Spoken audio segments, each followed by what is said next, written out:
Okay, so first of all, I'll discuss about what is precision agriculture, and then we'll move on to methods and different technologies which are involved.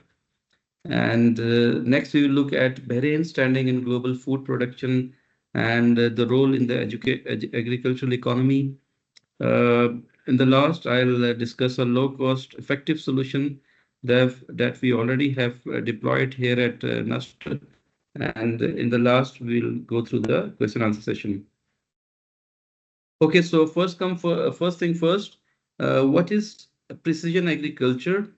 Now, it is a modern farming concept that uses advanced technology to monitor and manage variations in crop in order to optimize resources like water, fertilizer, fungicides, and pesticides. Which means that if there is a plant, we give the plant whatever is the precise requirement of the plant. If the plant is having, some fungus attack, we just spray the fungicide to the specific parts of the plant instead of giving it to the whole plant. If there's a field and some of the plants require watering and the rest are good, so we precisely apply or give the water to that particular area in the field. Similar goes to the fertilizers. The plants which are not performing well and require certain amount of fertilizer, we provide that only required amount of fertilizer to the plant. So the aim is to enhance productivity, improve the quality of the crops, and reduce the environmental impact. In addition, we can also detect different types of diseases automatically and reduce the overall cost of the farming. So the key benefits that we get is efficient resource utilization, improved crop yield, and it's also one of the sustainable farming practices as desired by the United Nations Sustainable Development Goals. Now, when we talk about traditional farming, we have certain challenges, like we are applying different inputs uniformly, and this leads to different farming practices which are inefficient. We are also wasting water, overusing the fertilizers, and also this is leading to increased costs. As a result, our health of the soil is reduced, and also it is imposing an impact on the environment. So in order to cope these things, we go to precision agriculture where we have an increased crop yield. It's cost efficient, sustainable. We can also monitor the crop health in real time, and also we can reduce the environmental footprint. Now, there are some downsides as well. It comes with high initial costs since we have to deploy a technological solution and a system. Also, we need to have a technical expertise, some level of technical expertise. Our farmers need to understand how to use and interpret data.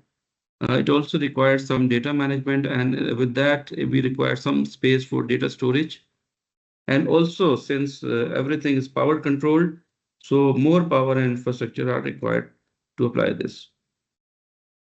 Now, next, I will just discuss some brief technologies which are used in modern day in precision agriculture, and then we'll move towards the solution and the proposition for Bahrain's scenario. Okay, so the key technologies include number one, global positioning system. In order to get the location for mapping of the fields and guiding the equipment, we need GPS. After that, we also need remote sensing. And for that, mostly we use satellites. But nowadays in modern farming, we are also taking advantage of the drones. They capture data, they capture images. We can reduce the soil health. We can find the crop conditions, and we can also find different moisture levels based on the images that we get. In addition to that, we can also find a number of diseases and infestations which are there in our fields. The next technology includes the IoT sensors.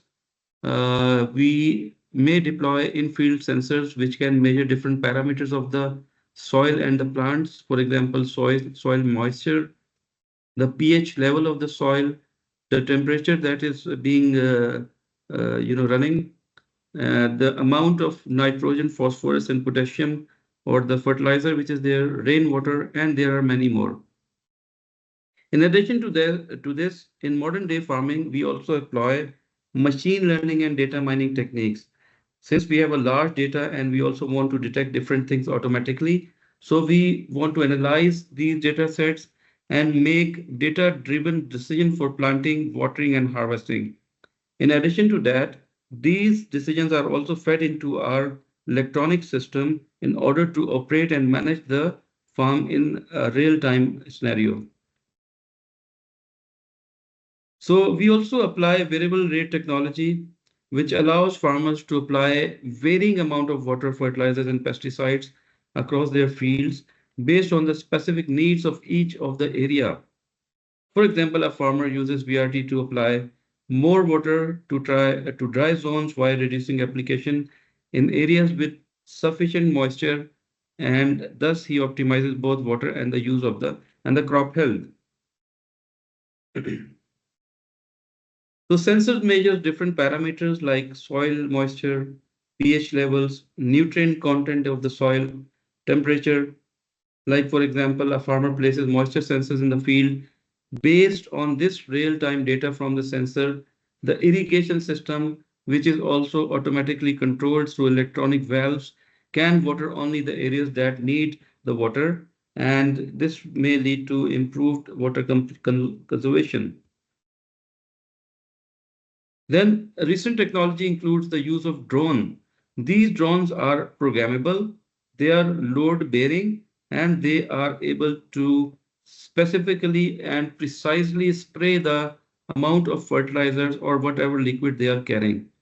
So they are used also to survey the fields, to monitor the crop health, precisely spray fertilizers, pesticides, fungicides, and nowadays drones are also used to pollinate the crops. As we all know that a crop only yields fruit when it is pollinated. So the places where the bees are scarce, so we also may deploy different drones in order to pollinate our crops. Okay, now let's look at Bahrain's standing in global food production and the agricultural economy. Now, this is the data which shows major agricultural imports and exports of Bahrain in 2023. So major imports, as you know that Bahrain imports a lot of food from outside. So the rice was imported for a total of US dollar 81.8 million. It is followed by wheat, which is 40.2 million, fresh vegetables and fruits, fresh vegetables and preserved vegetables. They account for a total of 33.3 million US dollars.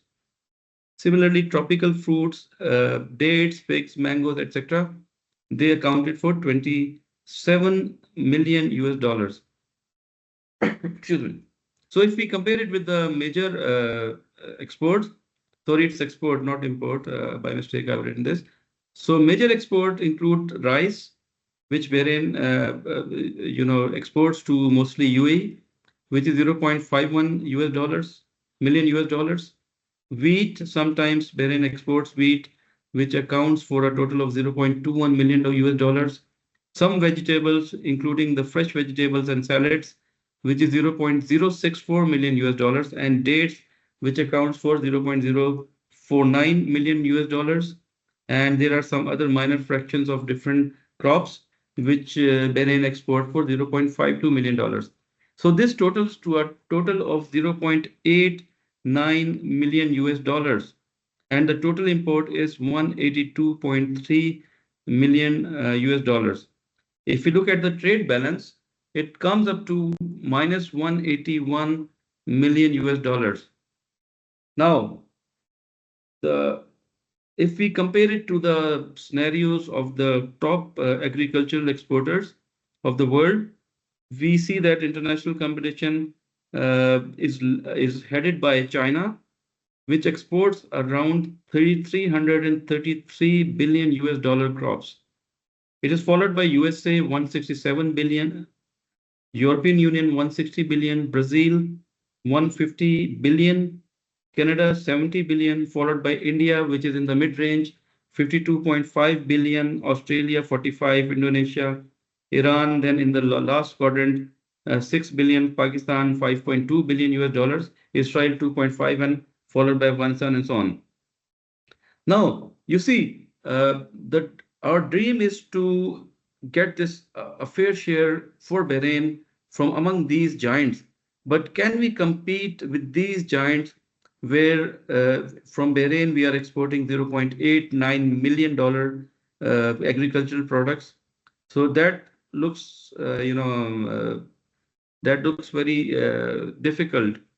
So one of the things could be to bring these big guys into action and deploy heavy machinery, use advanced agricultural technologies, and use drones to cope up with the scarcity of the production. And our dream is finally to get a yield which looks something like this.